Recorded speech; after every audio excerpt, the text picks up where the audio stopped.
A paz do Senhor, meus irmãos, tenhamos todos, né, uma excelente noite de quarta-feira. Estamos aqui para juntos podermos bendizer ao Senhor nesse 19 de janeiro de 2022. Desejamos que cada um dos nossos irmãos, aqueles que já têm estado conosco, não é, que passaram com a gente desde o ano passado, e que estão nos acompanhando através das nossas redes sociais desde o ano retrasado, né? Desde o dia 20, quando definitivamente passamos a fazer essas interações online com os nossos alunos, com pastores, com a nossa liderança da igreja, não só no Brasil, como fora do país. A cada um de vocês com quem ainda não tivemos a oportunidade de nos dirigirmos pessoalmente, mas desejar que cada um tenha um ano 2022 abençoado. Que cada um de nós possamos experimentar, não é, a ação de Deus em nossas vidas, suprindo cada dia as nossas necessidades e nos fazendo abençoados em todas as coisas. Para nós é uma satisfação podermos retornar, não é? Depois de um período de férias que tivemos, se bem que essas férias elas foram assim nominais, não é? Nós demos férias para os funcionários do CETADB, porém ficamos aqui na coordenação de uma reforma que estamos fazendo nas instalações e também retomamos, não é, as nossas atividades do curso de teologia já a partir do dia 3 de janeiro, mas oficialmente retornando às aulas a partir deste 19 de janeiro, esta quarta-feira abençoada, o tempo que o Senhor fez. Não é o tempo que o Senhor preparou para que nele pudéssemos estar ao Senhor e fazendo isso com muita alegria, com muita satisfação. Pastor Ciro, a paz do Senhor, meu jovem. Ao senhor pastor Hércules Carvalho. Vai bem? Sempre melhorando no Senhor? Denobe. Deixa eu acertar aqui a Pronto. câmera aqui. Maravilha. Meu pastor, eu ia dizendo aqui, já para os nossos irmãos, desde que iniciamos essa transmissão, da nossa satisfação em podermos estar aqui, já que nós iniciamos, né, essas lives em 20 de março de 2020, quando iniciou os primeiros decretos relacionados à pandemia, e veja que nós já estamos caminhando para 2 anos que passamos a realizar este trabalho, e nós desde já queremos louvar a Deus pela vida de cada um dos irmãos, irmãs, alunos, monitores dos cursos de teologia do CETADB, pastores, líderes, irmãos que seguem o pastor Ciro também no seu perfil no Instagram, que assistem, não é, aos seus ensinos também no canal que o pastor Ciro mantém no YouTube, também no Facebook, enfim, não é, cada um de vocês que de alguma forma tem tido contato conosco, nós queremos louvar a Deus pela vida de vocês, desejar que para nós aqui dizer, não é, dizer que para nós é uma bênção poder ter os irmãos conosco e também reforçando que desejamos que vocês sejam abençoados no Senhor. Eu vou deixar que o pastor Ciro faça as suas considerações iniciais para que nós possamos ler um texto bíblico. Temos uma palavra de oração, já que oficialmente estaremos iniciando este ano letivo a partir de hoje. E vamos orar a Deus e invocar a bênção do Senhor sobre as nossas vidas, sobre a nossa família, porque, afinal de contas, a pandemia ainda está aí, não é? Temos perdido muitas vidas preciosas e nós queremos aqui invocar a Deus, a bênção de Deus sobre a vida de todos. Pastor Ciro, com as suas considerações iniciais, nesta que será a nossa aula de número 94. Veja que bênção. Vamos atingir aí no mês de fevereiro a 100ª aula do nosso CETADB aqui no Instagram. Amém, pastor Hércules. Eu quero apenas reiterar o que o irmão já falou aí, né? Fazer minhas, né? As palavras do irmão, de gratidão a Deus por até aqui termos chegado, né? Até aqui nos ajudou o Senhor. E aproveitar também para desejar a todos um feliz 2022. Que este ano seja um ano de muitas bênçãos, né? Para todos nós. Claro que só vitórias com lutas, né? Então, vamos combatendo aí o bom combate, como disse Paulo, e vencendo pela graça, né? Então, é um grande prazer poder estar aqui mais um ano, aqui contribuindo aí, de alguma maneira, para o aprendizado dos nossos queridos irmãos e amigos. Irmãos e irmãs, né? Claro que quando falamos Com irmãos, certeza. estamos nos referindo a todas e todos, né? Como muitos gostam de falar hoje em dia, né? Com certeza. Que Deus abençoe, Pastor Edson. Um prazer estar aqui mais uma vez. Maravilha. Nós vamos ler alguns versos do Salmo 91. Diz assim o texto: o que habita no esconderijo do Altíssimo e descansa à sombra do Onipotente, diz ao Senhor, meu refúgio e meu baluarte, Deus meu em quem confio. Pois ele te livrará do laço do passarinheiro e da peste perniciosa. Cobrir-te-á com as suas penas e sob suas asas estarás seguro. A sua verdade é pavês e escudo. Não te assustarás do terror noturno, nem da seta que voa de dia, nem da peste que se propaga nas trevas, nem da mortandade que assola ao meio-dia. Caiam 1000 ao teu lado, e 10.000 à tua direita, tu não serás atingido. Somente com os teus olhos contemplarás e verás o castigo dos ímpios. Pois disseste, o Senhor é o meu refúgio, fizeste do Altíssimo a tua morada, nenhum mal te sucederá, praga nenhuma chegará à tua tenda, porque aos seus anjos dará ordem ao teu respeito, para que te guardem em todos os teus caminhos. Até aqui o verso de número 11. Amém. Com esta leitura, pastor Ciro, nós queremos engrandecer a Deus, porque nos deu vida, porque nos deu saúde, e em meio a muitas dificuldades que já temos enfrentado desde o ano de 2020. Até aqui, a mão potente e poderosa do Senhor tem estado conosco. E quando leio o Salmo de número 91, eu vejo Deus cumprindo, não é, esta promessa que está escrita pelas mãos, não é, do salmista, se cumprindo nas nossas vidas.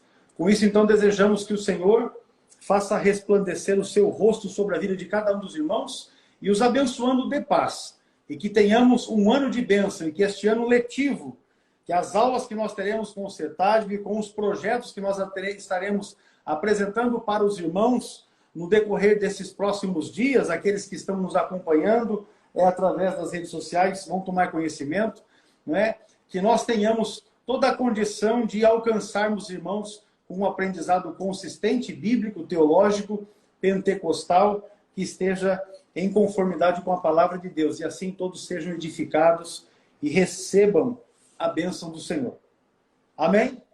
Vamos orar. Amém. Então, agradecendo a Deus por esta oportunidade, e assim já vamos iniciar aqui com as atividades da nossa aula de número 94. Amado Deus, nós te bendizemos e te damos graça pela oportunidade maravilhosa de termos vida e saúde para estarmos diante de ti, e aqui podemos testemunhar a bênção, a graça do Senhor sobre as nossas vidas, e também, ó Deus, desejar que cada um dos nossos irmãos que estão nos acompanhando, aqueles que estão conosco hoje nesta aula ao vivo, mas aqueles que também estão acompanhando o trabalho que é realizado por meio do Centro Teológico.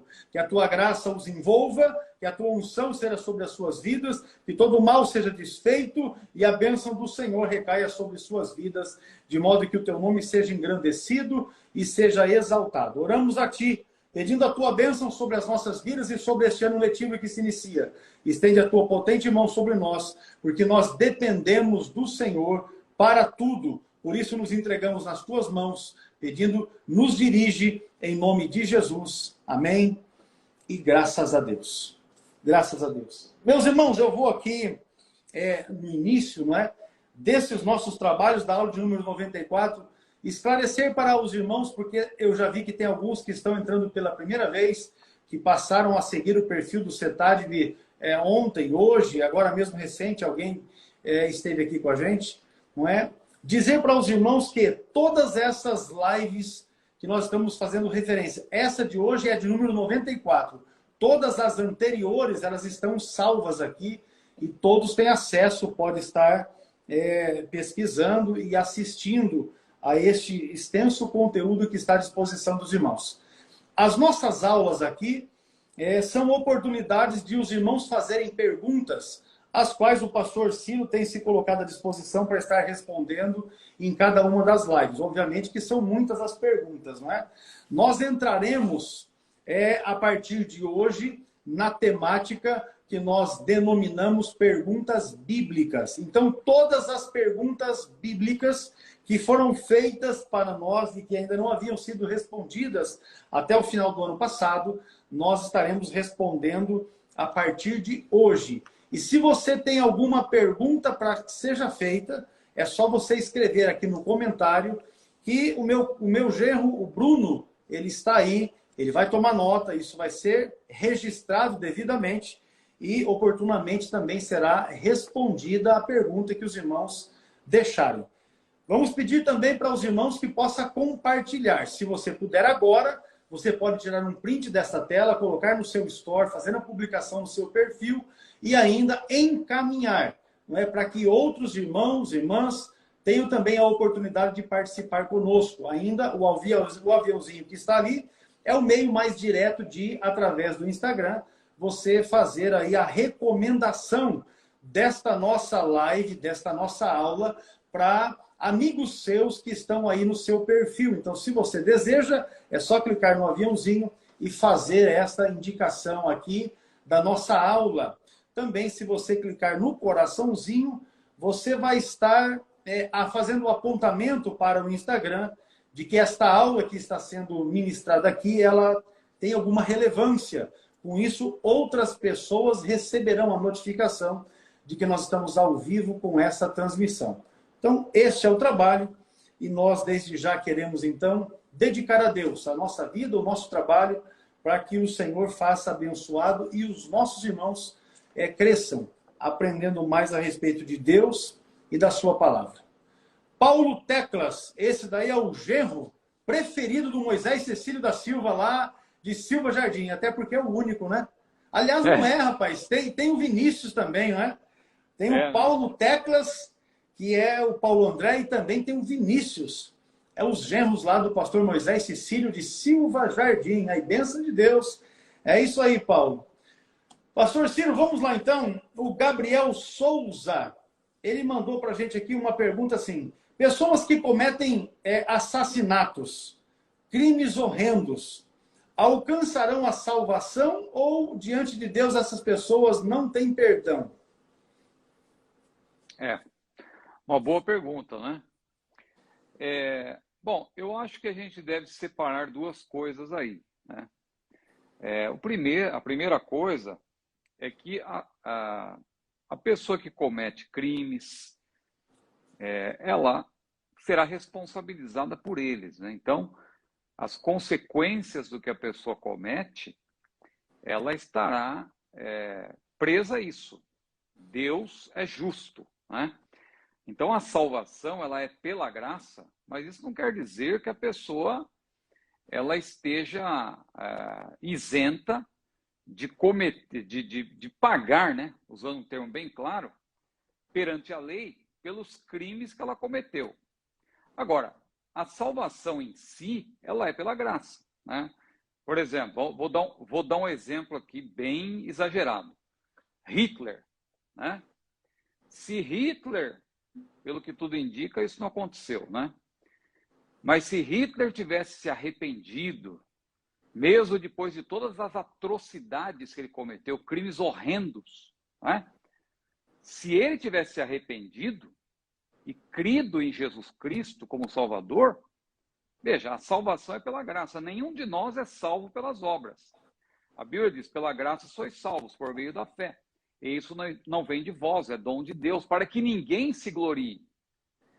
Judas, por exemplo, eu penso que a Bíblia deixa claro que ele se perdeu, porque foi necessário alguém para preencher a vaga no colégio apostólico, e não foi porque ele morreu, porque, como nós já falamos aqui em outras lives, Tiago também morreu, foi morto à espada, e ninguém falou que precisava substituí-lo, porque ele morreu salvo, né? No caso de Judas, pelo que Pedro falou lá em Atos, no capítulo 1, fica claro o embasamento para a substituição, né, de Judas e tal. porque Jesus fez uma promessa de que os 12 vão julgar juntamente com ele. Julgar no sentido de governar, né? Governar sobre as 12 tribos de Israel. Então, a salvação, ela é pela graça. Aí a pergunta é se uma pessoa criminosa, um camarada que cometeu crimes horrendos, vamos aqui citar um estuprador, um assassino, um serial killer. Veja, o nosso raciocínio, claro, por nós, um camarada desse não merece. Se nós formos pensar friamente, né? Claro que a gente aqui não vai ser hipócrita. O nosso desejo, quando a gente fica sabendo, a gente não quer que uma pessoa dessa seja salva. A gente vá para o inferno.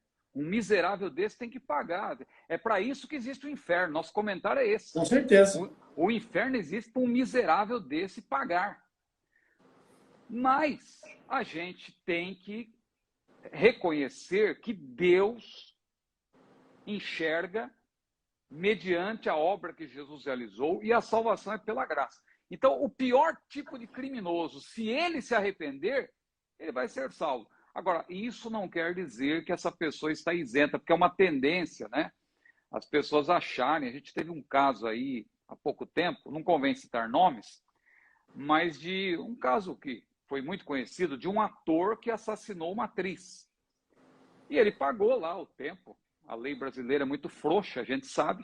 Ele ficou pouco tempo preso e tal, e logo já estava em liberdade, e aí se converteu, já não sabe se converteu de fato, mas estava numa igreja aí, e o camarada começou a aparecer e tal, e não sei o quê. Isso aí foi um péssimo exemplo, né? Porque, infelizmente, um crime horrendo, um crime hediondo daquele, uma pessoa assim deveria, na verdade, não aparecer tanto, deveria ficar, ainda que tenha dito, eu já paguei e tal, mas é uma coisa Fora do circuito, né? Falta bom senso, né? Até para as igrejas nesse sentido. Porque uma pessoa que tem um passado desse tem que até ter-se cuidado para que não haja até uma reação da própria sociedade. Há pessoas não tem que, dúvida, né, podem querer agir até considerando que a pena que ele pagou foi pouca em razão do crime que ele praticou. Então, uma coisa é a lei, uma coisa é o que a pessoa tem que pagar perante a lei.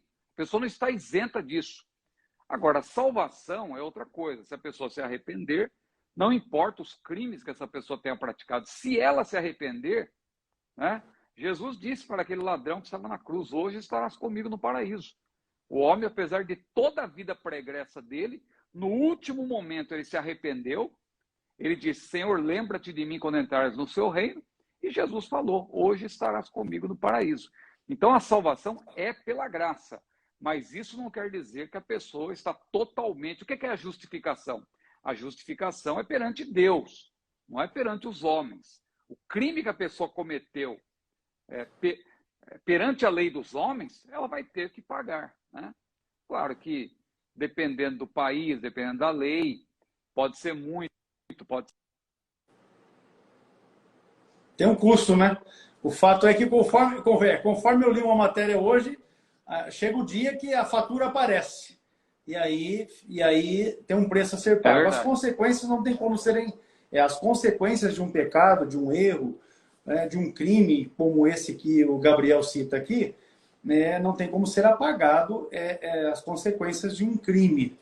Mas se o indivíduo tiver um arrependimento sincero, vai ser salvo, com certeza.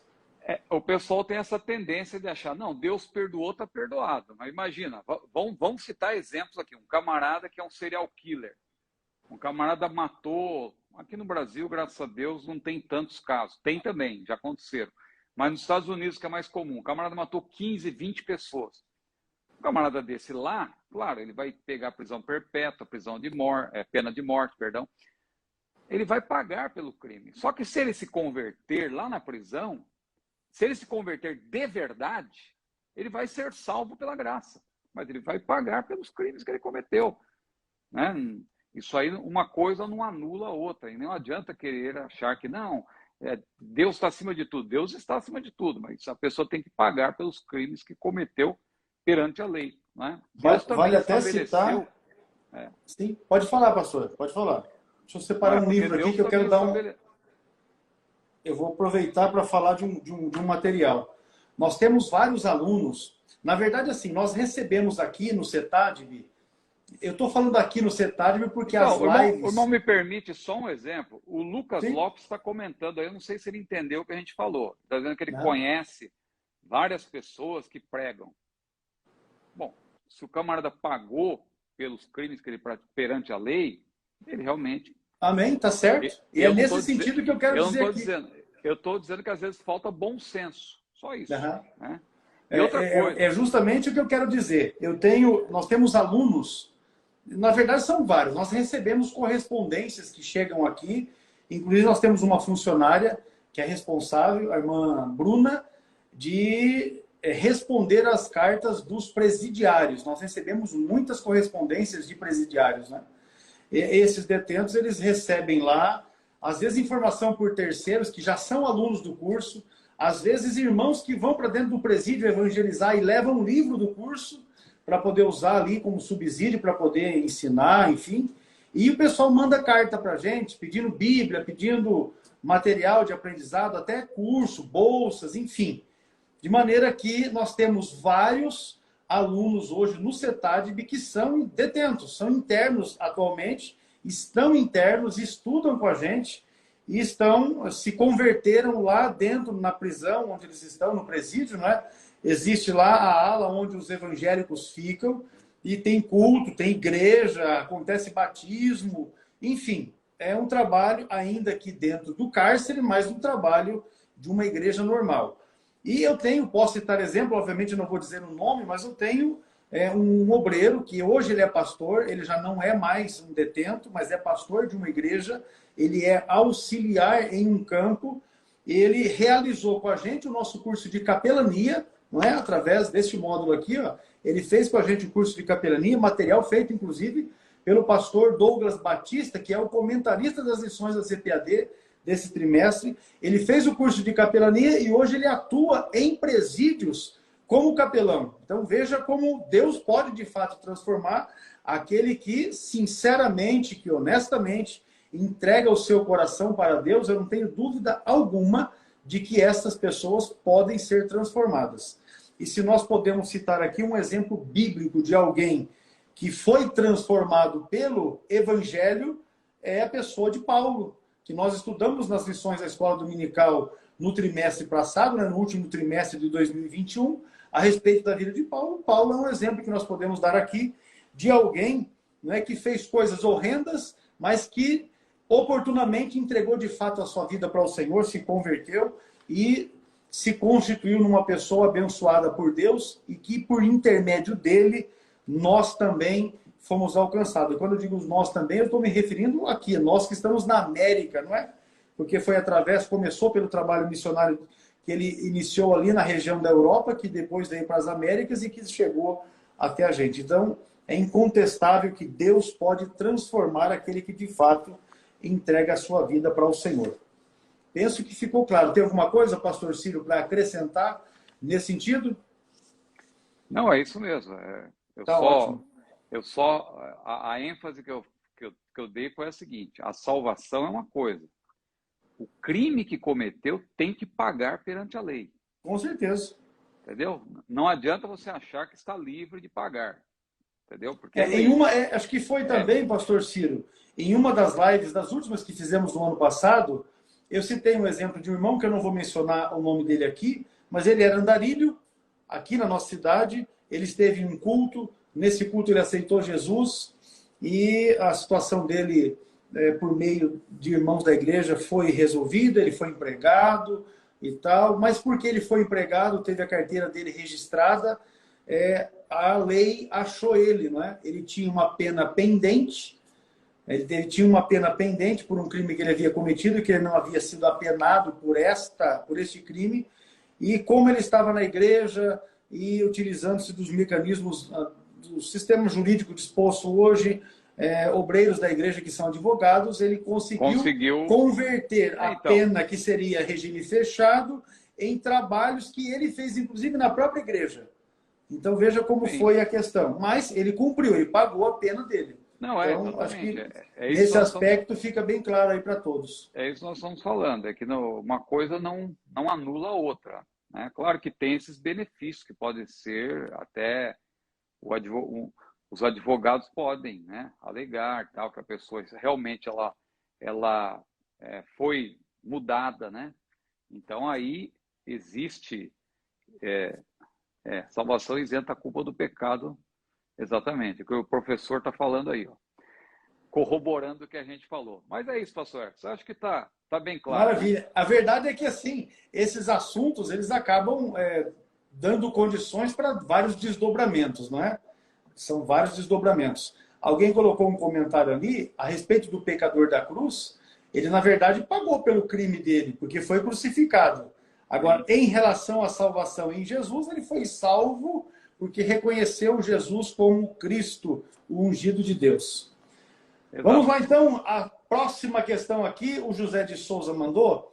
Essa pergunta ele fez relacionada a uma outra live que nós estávamos realizando. E eles dizem assim, ó, ao falar do profeta, eles dizem que pagaram o preço. Mas se falar dos mestres, o que vai acontecer com aqueles que chamam essas pessoas de burros? Na oportunidade, nós estávamos falando a respeito de chamar alguém de raca, conforme diz o texto, né? De doido, e usar expressões como essa, que Jesus, na verdade, inclusive no seu evangelho, ele orienta para que não seja feito assim. Aí a pergunta dele é assim, mas e com relação aos mestres, o que vai acontecer com aquele que chama estas pessoas de burros? Então, eu acredito que essa pergunta, eu estava buscando aqui na minha memória, ela tem a ver com aquele episódio fatídico lá do dia 30 de março. Eu não Com esqueci da, certeza. eu não esqueci da data porque também coincide com o aniversário da minha esposa, né? E teve um determinado pastor aí, também não convém citar nomes, que começou a dizer que estava vendo o anjo da morte, não sei o que e tal, e que no dia 30 de Cavalo março, o amarelo. cavalo amarelo, misturando lá com aquela questão dos selos, né, de Apocalipse, que é uma coisa futura, que nós explicamos muito bem, modéstia à parte, porque estávamos falando sobre eram questões escatológicas na época, né? Escatológicas naquele momento, é. Então, e ali houve uma reação da parte dele, quando ele foi questionado, de chamar de burros aqueles que se lhe opunham. Então, eu acredito que foi nesse sentido, né? Então, eu acho que tem pouca coisa a acrescentar, só dizer que nós temos que ter cuidado com as nossas palavras.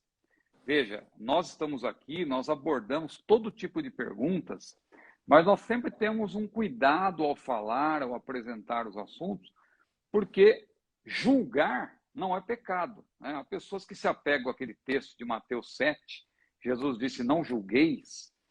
Ali Jesus se referia a julgamento calunioso, Jesus se referia à pessoa que calunia e a pessoa que difama alguém, né? Então, porque Jesus falou, não julgueis para que não sejais julgados, porque com a medida com que medirdes, os medirão a vós também. Agora, em João, no capítulo 7, versículo 24, Jesus disse, julgai. Ele mandou julgar, mas julgai segundo a reta justiça. Não julguei segundo a aparência, mas julgai segundo a reta justiça. Então, julgar no sentido de emitir juízo, no sentido de discernimento, de criticar, nós podemos. Não há problema nisso. Como nós, naquela ocasião, criticamos essa profecia, mostramos, segundo a Bíblia, que não tinha base aquilo que estava sendo apresentado, né? E a reação do nosso irmão, naquele caso, foi desproporcional. Ele disse, olha, não foi só, claro que não fomos apenas nós que criticamos, várias outras pessoas, né? Criticaram e ele reagiu, e tal. Então, e outras pessoas também reagiram à fala dele, xingando também. Então, um cuidado devemos ter, irmãos. Podemos julgar, podemos criticar, podemos analisar, examinar e tudo retende o bem, diz a Bíblia. Nós podemos julgar, mas não devemos usar palavras para para desprezar as pessoas, falar da sua família, como aconteceu ali, infelizmente, né? Então nós temos que ter todo cuidado. O que eu diria nesse sentido? Então, nosso irmão, ele diz aí justamente do cuidado que vai acontecer com aquele que chama as pessoas de burros. Pois é, no tribunal de Cristo, isso será avaliado. Cada um, a Bíblia diz, cada um dará conta a Deus. Cada um, é um julgamento individual, não é um julgamento coletivo. Então nós vamos dar conta diante de Deus. A salvação é pela graça. Claro que Deus não vai tirar a salvação de alguém por uma palavra que a pessoa fala indevidamente, né?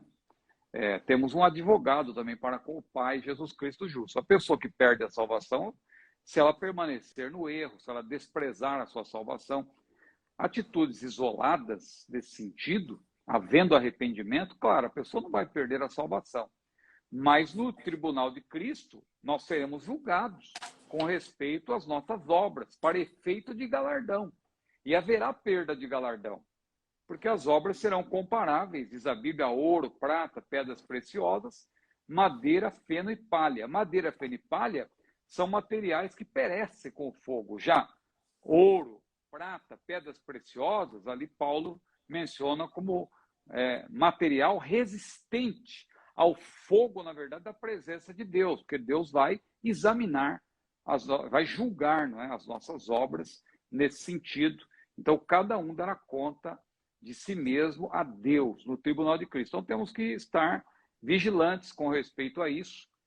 Podemos examinar, podemos julgar, podemos emitir opinião, né? Somos livres, temos liberdade de expressão, mas devemos ser responsáveis pelo que falamos. Se falarmos algo que prejudica alguém, né? A pessoa pode até também agir no sentido de processar e tal, mas acima de tudo isso está Deus.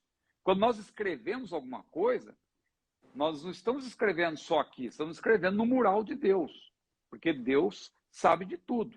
Às vezes, quando você xinga alguém, quando você fala contra alguém, você fala cheio de ódio do seu coração, você pensa que isso aí é só você que está vendo, ou alguém. Não, Deus está vendo. Então, você tem que ter consciência de tudo que você faz. Desculpa, pastor, parece que o irmão está querendo falar algo aí. Não, rapaz, eu fiquei impressionado que tem um irmão, uma irmã, eu não sei, porque o nome do perfil aqui não diz. Leão da tribo, meu comandante. Escreveu assim, Paulo manjava de química. Fazia muito tempo que eu não ouvia esse termo, não lia, né? Manjava. Ó, Paulo devia entender de química, né? Fazia tempo que eu não via esse termo manjava. De fato, Paulo devia entender alguma coisa disso, né? Mas tá certo, meu pastor, é dessa forma mesmo. Está entregando aí o DNA dele, a data de nascimento antiga, né? Pois é. Porque olha, com relação a essa questão, pastor José de Souza, o fato do profeta, o falso profeta, ter falado aquele monte de bobagem, né, e daí ter chamado os que estudam a Bíblia de burros, eu acho que isso é uma lisonja, porque as palavras dele não se cumpriram, né? As palavras dele não se cumpriram, e aqueles que foram taxados de burros estão aí ensinando a verdade. Vamos lá. O Gabriel Vilela Rocha, baseado no texto de Lucas 22 e o versículo de número 31 e 32, eu vou ler o texto. Simão, Simão, eis que Satanás vos reclamou para vos peneirar como a trigo. Eu, porém, roguei por ti, para que a tua fé não desfaleça. Tu, pois, quando te converteres, fortalece os teus irmãos. Baseado nesse texto, a pergunta do Gabriel é a seguinte: o que de fato o diabo fez com Pedro ou os discípulos? Ele tentou cirandar ou ele de fato cirandou? O irmão leu aí, qual versão? A minha aqui é Revista Atualizada. Revista Atualizada. Porque essa versão... No atualizado é peneirar. Então, ela já ajuda a entender o que é cirandar, porque muita gente pode ter dificuldade até de entender o que é cirandar. Cirandar é peneirar, porque o trigo, né? Ele era, por exemplo, a pessoa pegava aquela braçada de trigo, né? E colocava na peneira, uma peneira, para bater o trigo sobre aquela peneira, tinha um pano por baixo, e na medida que ia batendo, ia caindo toda a sujeira e tal, ia sobrando somente o trigo, né? Então, é essa referência que Jesus quis fazer, usando um termo que era conhecido, para dizer o que o diabo queria fazer com Pedro, né?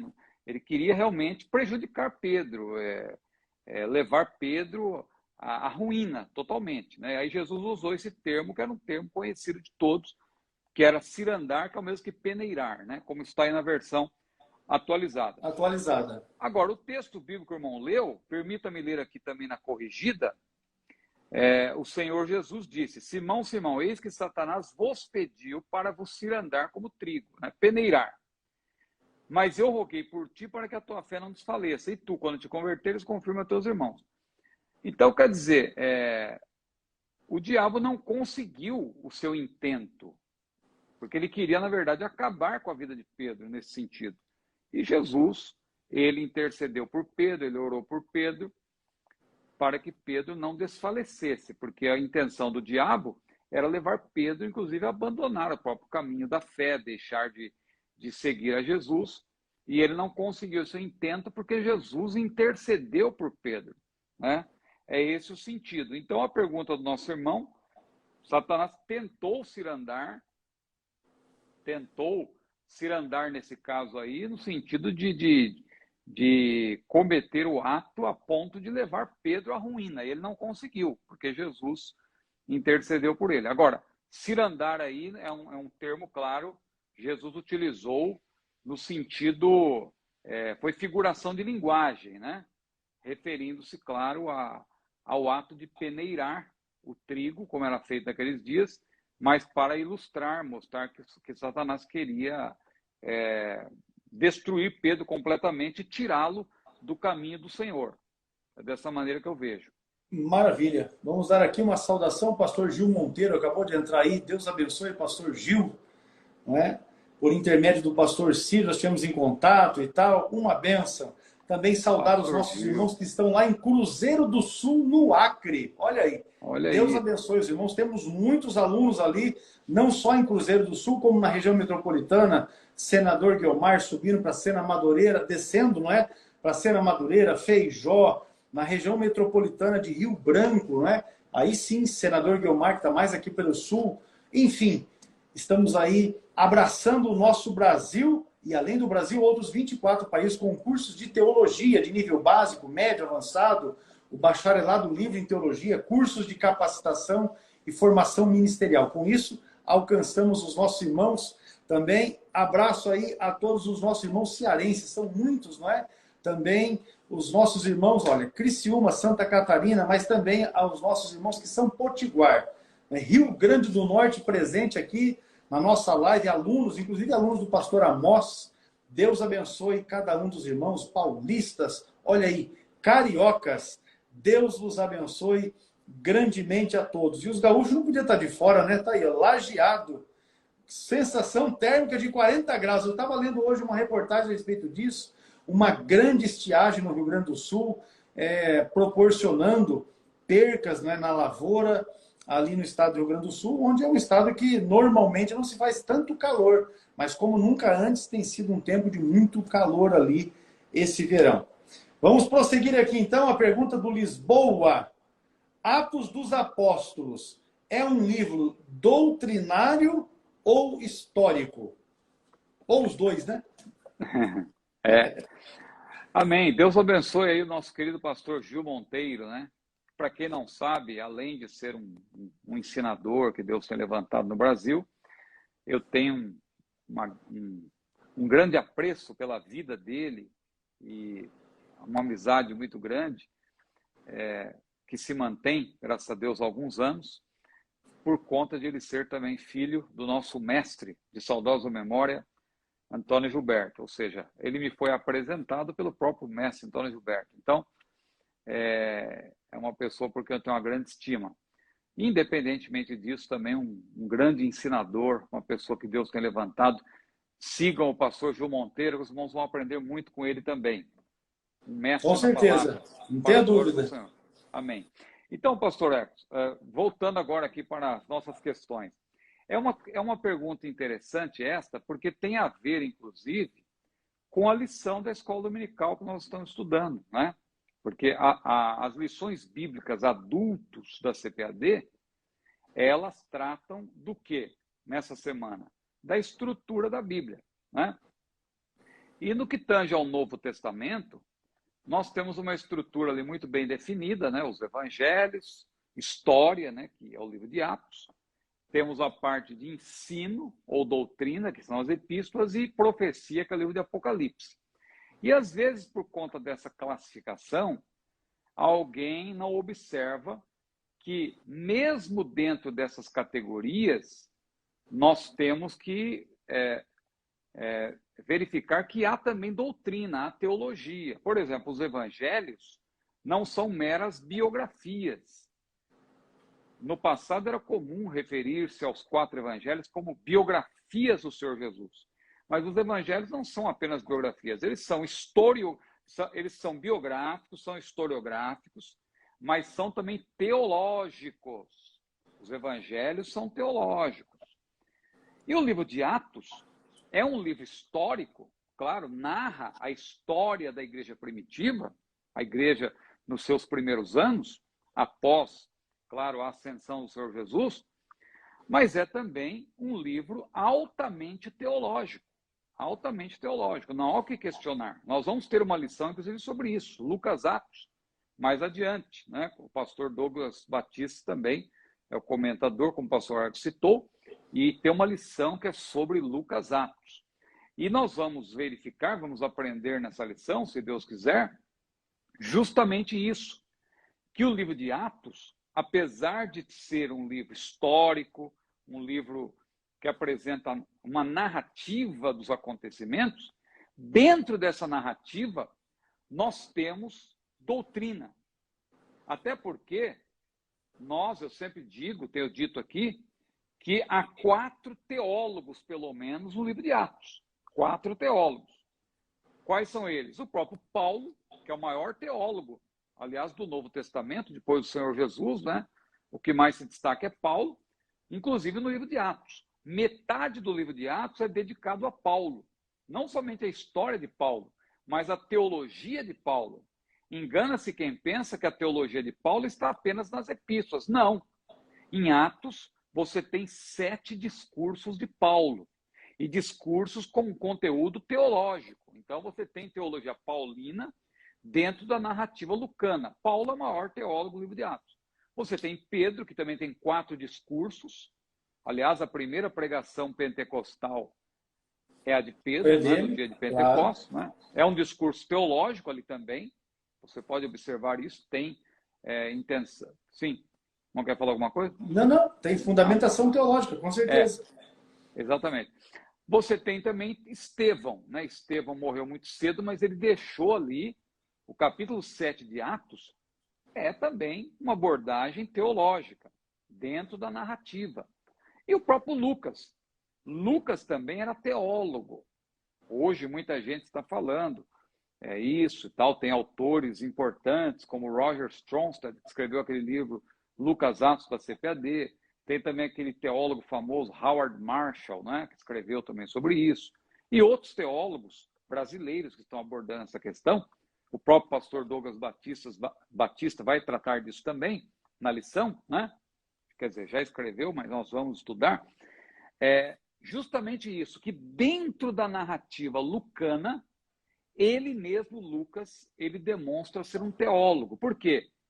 Ele é quem usa, por exemplo, a expressão cheio do Espírito Santo, e somente ele usa, né? 10 vezes só no livro de Atos, 4 vezes em Lucas. Ou seja, foi intencional, ele sabia do que ele estava falando. Por exemplo, quando ele fala de Barnabé, que no aramaico significa filho da profecia, Lucas, ele ampliou o sentido disso ao chamar Barnabé de Ruios Paraclésios, do grego, né, que em língua portuguesa aparece na corrigida como filho da consolação, mas em outras versões, filho do encorajamento e etc., porque é um termo ali polissêmico, que tem a ver justamente com a obra do Espírito Santo na vida de Barnabé. Outra coisa, Lucas ele apresenta um padrão de como o Espírito Santo age. Se você observar nas narrativas de Lucas, isso é chamado hoje em dia até de teologia narrativa. Claro que tem essa teologia narrativa, infelizmente, é usada também muitos que não creem na inerrância da Bíblia e tal, e às vezes forçam o texto, Distorcem, né? mas a teologia narrativa como gênero, ela existe, né? Ou seja, é a teologia dentro da narrativa, e Lucas faz isso. Ao narrar os acontecimentos, ele apresenta um padrão, né? Você vê um padrão claro, o batismo no Espírito Santo, por exemplo, ele apresenta claramente. Claro que isso aí é obra do Espírito. Lucas soube como narrar e com a intenção teológica também. Então, Lucas é também um teólogo. Então, são 4 teólogos no livro de Atos: Paulo, Pedro, Estevão, né? E o próprio Lucas. Então, é um livro altamente teológico, é histórico, está dentro da classificação da Bíblia. Isso aí é uma herança de Jerônimo, né? Quando Jerônimo escreveu a Vulgata Latina, no século IV, lá em Belém, ele fez essa organização, né, dos livros. Não estão em ordem cronológica, estão por ordem de assuntos. Então, você tem os evangelhos, você tem a parte histórica, tem a parte doutrinária, por assim dizer, né? Porque as cartas são prescritivas. São doutrina. Né? Elas são prescritivas. E muitos até, houve autores aí que quiseram enfraquecer Atos com respeito à teologia, justamente porque o livro de Atos trata da parte da obra do Espírito Santo. Então, os cessacionistas, por exemplo, dizem, não, Atos não serve para fundamentar a doutrina. É um grande equívoco, é um grande engano, porque no livro de Atos você tem, sim, ali um padrão de como o Espírito Santo age e que está em perfeita sintonia com o que o próprio Paulo explica. Embora Paulo não entre muito nessas questões de batismo no Espírito Santo, com evidência, ele fala mais dos dons, não é? Das ministrações do Espírito, mas ele, claro, alguém pensa que Lucas era independente. Não, Lucas ele era um fiel companheiro de Paulo. Lucas certamente aprendeu com Paulo muito do que ele falou. Ele era um teólogo independente, sem dúvida nenhuma, mas ele também aprendeu com Paulo. Ele era um fiel companheiro de Paulo, que honrava Paulo, dedicou metade do seu livro a Paulo, não foi por acaso, no livro de Atos, metade do livro de Atos é dedicado a Paulo. Tem discursos de Paulo. Lá em Atos 19, é Paulo que ensina os crentes sobre o batismo no Espírito Santo, né, os crentes de Éfeso. Então, a teologia lucana não é diferente da teologia paulina nesse sentido. É diferente no que tange a gênero literário, né? Lucas escreveu ali um livro que é um livro narrativo. Paulo escreveu cartas prescritivas. Então, é nesse sentido que se menciona teologia paulina, teologia lucana, mas não é que há uma contraposição. Há ênfases diferentes, há gêneros diferentes, mas ao fim e ao cabo, a teologia paulina e a teologia lucana é a teologia bíblica, é a teologia pentecostal que nós esposamos, não é? Maravilha, meu pastor. Vamos deixar aqui uma saudação também aos nossos irmãos no Piauí. Pastor Evandro Carlos, o nosso representante maior ali no Tocantins. Deus abençoe, né? Pastor Evandro Carlos sempre está conosco. Deus abençoe, irmão. Eu vi que ele está contando aí o número de pessoas na sala. Olha o leão da tribo de Judá aí, ó. Tá ele ali, o Leviatã de fato. Maravilha. Nós vamos voltar na questão do Leviatã, mas nós tivemos uma live que nós falamos disso. O irmão Paulo que tem 2 perguntas para fazer. Eu já vi que ele colocou as perguntas ali. Pode ficar em paz. O Bruno vai tomando nota e aí nós vamos responder nas próximas lives. A questão dos nenês no ventre já está anotado também nas próximas lives. Quando nós formos tratar a respeito das questões escatológicas, aí nós vamos voltar nesta pergunta, nessa dúvida dos irmãos. Vamos lá, meu pastor. Como explicar Deus mandar Isaías ficar nu? Olha, é difícil explicar, para nós é inimaginável, né? Uma pessoa ficar nu 3 anos, né? Como é o caso, como está lá em Isaías capítulo 20. Agora, é bom dizer, primeiro, o seguinte: era comum naquela época os profetas adotarem um modo de vida para transmitir uma mensagem, porque as pessoas, elas muitas vezes, para entender a mensagem, levava tempo. Você vê o caso de Ezequiel. Ezequiel, ele teve que ficar sem falar, ele ficou mudo durante um tempo, né? por determinação de Deus, porque Deus queria que ele representasse algo que aconteceria, né? O caso de Oséias, que casou com uma mulher, a mulher de Oséias, que era uma mulher adúltera, né? Ele casou com aquela mulher e tal. E o caso de Isaías, acho que a gente poderia até ler, pastor Ernesto, por gentileza. Isaías capítulo 20, versículos 1 a 4, por gentileza. Bora lá. No ano em que Tartã, enviado por Sargão, rei da Síria, veio a Asdod e a guerreou e a tomou, nesse mesmo tempo falou o Senhor por intermédio de Isaías, filho de Amós, dizendo: vai, solta dos teus lombos o pano grosseiro de profeta e tira dos pés o calçado. Assim ele o fez, indo despido e descalço. Então disse o Senhor: assim como Isaías, meu servo, andou 3 anos despido e descalço, por sinal e prodígio contra o Egito e contra a Etiópia, assim o rei da Síria levará os presos do Egito e os exilados da Etiópia, tanto moços como velhos, despidos e descalços, e com as nádegas descobertas para a vergonha do Egito. Amém. Só antes de continuar, o meu áudio está chegando bem aí, pastor? Tá normal. Para mim aqui tá normal. Uma irmã comentou aí, parece que estava baixo, né? Não, tá normal. Perfeito. Tá certo. Então, aí o irmão leu aí, interessante, né? Que diz que Deus determinou que Isaías, ele tirasse aquele... Porque o profeta, ele tinha uma capa que ele usava, né? Uma capa que algumas versões falam de silício, outras falam de pano de saco, né? E ele tinha sandálias, claro, nos seus pés. Então, alguns eruditos acreditam que não se trata de nudez total, né? Porque seria até difícil de suportar naquela época, né? A questão, o calor durante o dia, o sol e também o frio durante a noite. Então, não era uma nudez total, mas era uma maneira tal que ele pudesse representar o que aconteceria aí, conforme o irmão leu, o Egito, a Etiópia, né?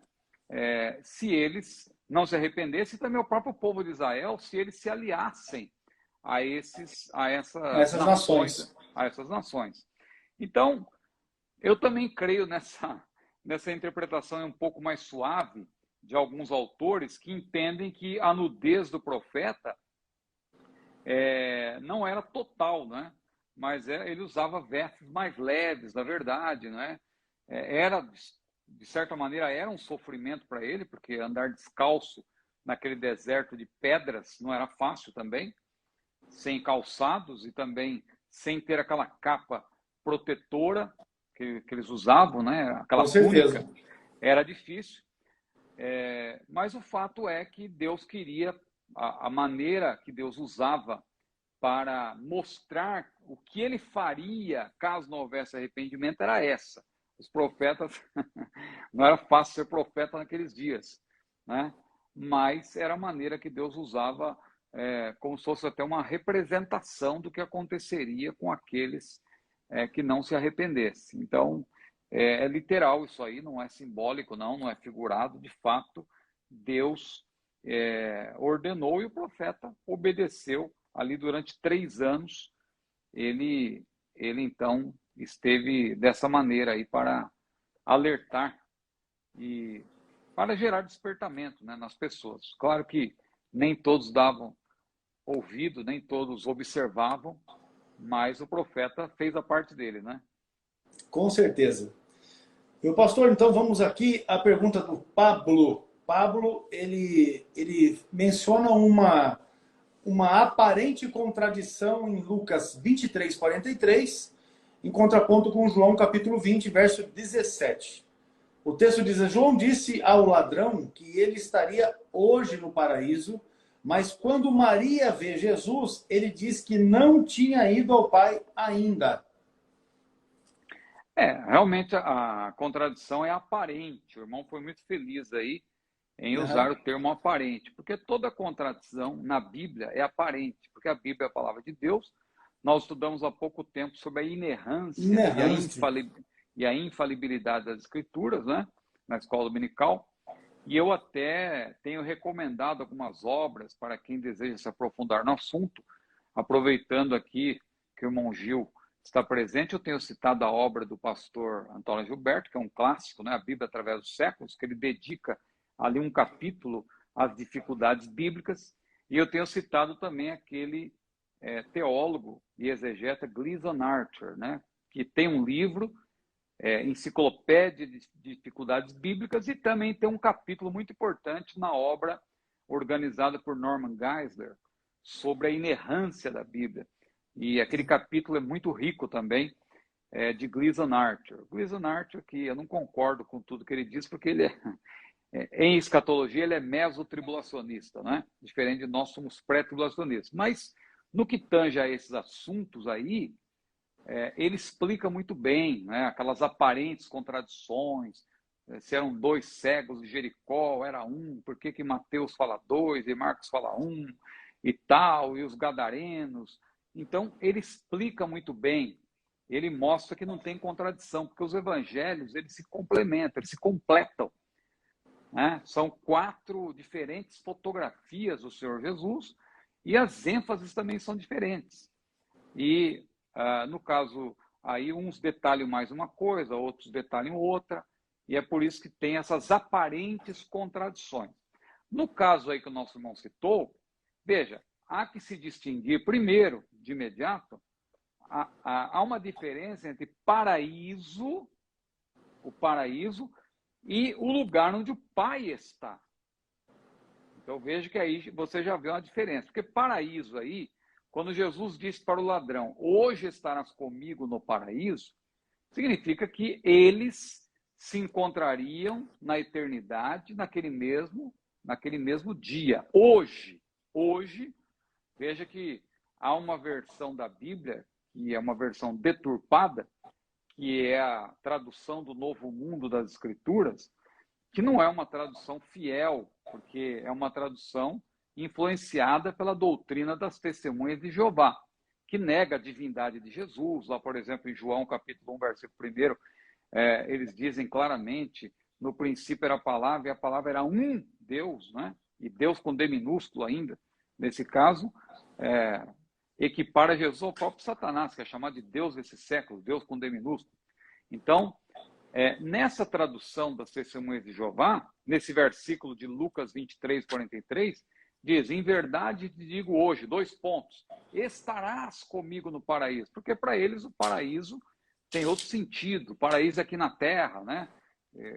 Eles falam que 144 mil vão entrar no céu, mas a maioria das pessoas vão estar aqui na terra. Então eles torcem o texto. Agora, quando Jesus disse, hoje estarás comigo no paraíso, nós temos que nos recordar da história de Rico e Lázaro, em que Lázaro foi para o paraíso. Embora o termo paraíso não esteja ali literalmente, menciona-se o seio de Abraão, era já o lugar de consolo, era o paraíso, por assim dizer, que estava na mesma região, chamada Hades, habitação dos mortos, mas que tinha um abismo separador. De um lado estava o paraíso, por assim dizer, o seio de Abraão, e do outro lado estava o Hades, propriamente dito, o lugar de tormento, né? Que permanece até hoje sendo chamado Hades. Porque o paraíso, Paulo já se refere ao paraíso, lá em Lucas 12, como estando no terceiro céu, o que nos leva a crer que Jesus transportou os salvos dos tempos do Antigo Testamento desse paraíso, dessa região que eu mencionei, para o terceiro céu. Então Jesus, a Bíblia diz também que quando ele morreu, ele desceu em espírito às partes mais baixas da terra. Ele cumpriu a sua missão em espírito. E, nesse caso, aquele ladrão que partiu para a eternidade, ele encontrou-se com Jesus. Agora, o texto de João já menciona outra coisa. Jesus já havia ressuscitado.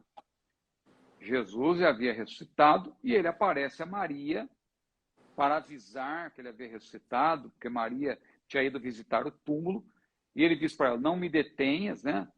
Não me toques, Não é que ela não podia tocar Jesus, não havia problema, porque o próprio Tomé viria tocar Jesus. Tocar, Jesus disse, com no mesmo certeza. capítulo, Jesus toca minhas mãos, toca o meu lado. O problema ele não era tocá-lo, o problema é que ela não deveria detê-lo naquele momento, porque ele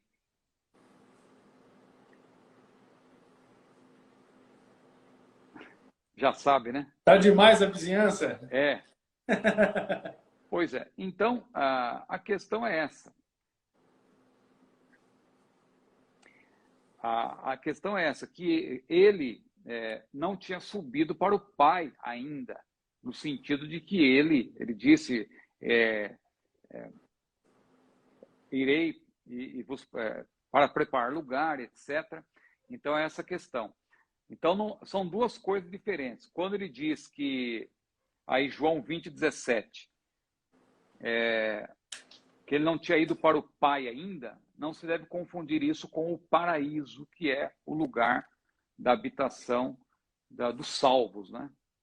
Ali, porque o ladrão, ele iria para aquele lugar e porque ele seria salvo. Então Jesus falou, hoje estarás comigo no paraíso, porque Jesus em espírito iria para aquele lugar. Só que depois de ele ressuscitar, ele, claro, não foi ainda em definitivo para o Pai, mas ele foi ao Pai, né? Ele esteve com o Pai, mas depois desse período de 40 anos, Jesus, que não estava mais sujeito às leis da natureza, ele ficou aí aparecendo, aparecia aqui, aparecia ali, mas até chegar o momento de, quando ele terminou de transmitir instruções para os seus discípulos, após a sua ressurreição, ele subiu para o Pai em definitivo e enviou o Consolador. Maravilha. Desculpa aí da minha dificuldade, porque talvez o meu fone... Desconcentra. Ele filtra aqui para os irmãos não ouvirem, mas... Irmão, sabe que começou essa coisa absurda aí que tem todo ano no Brasil, que tem aquelas 3 letras, né? Uhum. Repetidas. E aí o pessoal começa a fazer essa bagunça aí. Algazarra. Tá joia, meu pastor. Eu quero agradecer a cada um dos irmãos que estiveram conosco nessa live, dizer que na próxima quarta-feira tem mais. O pastor Ciro, nós vamos aguardar ele aqui, sexta-feira, depois de amanhã, vamos estar juntos aqui, vamos realizar o trabalho do curso para a formação de jovens pentecostais. Né? Esse aqui, o módulo do curso para a formação de jovens pentecostais, que você pode aplicar na sua igreja. Aqui em Apucarana, o pastor Daniel Salles Acioli, nosso pastor presidente, ele está trazendo o pastor Ciro para estar conosco, estar aplicando o curso para a formação de jovens pentecostais para a nossa juventude aqui do campo de Apucarana. E nós teremos aulas com o pastor Ciro aqui na sexta-feira à noite, no sábado e também no domingo, tendo a conclusão do trabalho de aplicação do conteúdo do curso no domingo ainda pela manhã. Será uma bênção. Estamos aqui estendendo o convite, não é, a toda a juventude, não só da nossa cidade de Apucarana, como das cidades circunvizinhas, aqueles que desejarem estar participando do curso para a formação de jovens pentecostais, terão a oportunidade de estarem assistindo a aula presencialmente com o pastor Ciro Sanches Ciborge. Né? Vai ser um trabalho certamente abençoado. Eu já vou dar a dica aqui para o pastor Ciro. Traz roupa de guerra, viu, meu filho? Porque nós estamos fazendo mudança. Vai ter mudança aqui para fazer força, tem que suar a camisa. Eita glória! Pois é isso. Pastor Ciro, as suas considerações finais, a sua saudação aos irmãos, reforçando que toda quarta-feira nós nos reunimos aqui a partir das 22 horas no Instagram do CETADB para ao vivo transmitirmos a aula, que fica gravada também no Instagram e que também é disponibilizada no nosso canal CETADB no YouTube. Pastor Ciro. Amém. Quero só agradecer, um prazer. Peço desculpas aí na dificuldade da última resposta, porque tá bem complicado aqui hoje. Mas Deus abençoe, foi um prazer, que Deus possa abençoar grandemente aí a todos que chegaram. E nossa primeira live do ano, né? E vamos adiante. Na sexta-feira, se Deus quiser, estamos por aí. Vamos dar junto. Vamos comer um churrasco junto aqui. Amém. E aí você vai ver o movimento. O negócio aqui está intenso. Está intenso, né? Nós iniciamos a reforma. Nós iniciamos a reforma aqui. Eu não me recordo bem certo, mas foi ali pelo dia 19, 20 de dezembro e estamos avançando. O fato é que tem muita coisa boa para acontecer. Meus irmãos, Deus abençoe cada um. Toda quarta estamos aqui. Você pode assistir através do nosso Instagram também, através do nosso canal do CETADB no YouTube. Deus os abençoe. Vocês têm os nossos canais na própria bio aqui do nosso Instagram.